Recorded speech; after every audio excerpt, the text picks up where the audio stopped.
ยทุกข์เคยสุขห่วงกันก็ทำให้ใจสั่นและอยากจะหวนย้อนวันเวลากลับไปมันคิดถึงใบหน้าหอยน้ำตาหอยยิ้มที่เคยได้เห็นคิดถึงชีวิตนักเรียนมัธยมที่เคยเป็นและบอกเคยลืมว่าเฮาหากันเท่าใดห่างกันแสนไกลหัวใจยังเหมือนเก่าห่างกันเท่าใดหัวใจเฮาเหมือนเดิมห่างกันแสนนานความคิดถึงที่มีนับวันยิ่งเพิ่มเติมให้รู้ว่าเฮายังบ่ลืมกันและนับจากวันนี้บ่ว่าจะโดนเท่าใดจะให้สัญญาต่อกันว่าจะเก็บเอาความทรงจำของเฮาไว้ในหัวใจจะเก็บมันไว้และจะเป็นกำลังใจให้กันเมื่อวันต่อไปถ้าเจ้าคงเสียใจหรือเจ้าต้องมีน้ำตาคอยนึกถึงความทรงจำของเฮา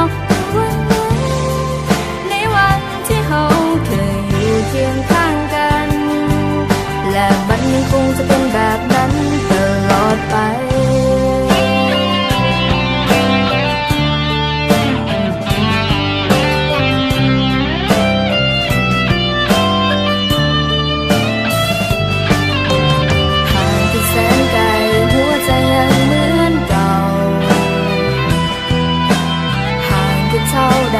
หัวใจเฮาเหมือนเดิมห่างกันแสนนานความคิดถึงที่มีนับวันยิ่งเพิ่มเติมให้รู้ว่าเฮายังบ่ลืมกันและนับจากวันนี้บ่ว่าจะโดนเท่าใดจะให้สัญญาต่อกันว่าจะเก็บเอาความทรงจำของเฮาไว้ในหัวใจจะเก็บมันไว้และจะเป็นกำลังใจให้กันวันต่อไปถ้าเจ้าคงเสียใจหรือเจ้าต้องมีน้ำตาคอยนึกถึงความทรงจำของเฮาในวันที่เฮาเคยอยู่เคียงข้างกันและเฮายังคงจะเป็นเพื่อนกันตลอดไปและนับจากวันนี้บ่ว่าจะโดนเท่าใดจะให้สัญญาต่อกันว่าจะเก็บเอาความทรงจำของเฮาไว้ในหัวใจ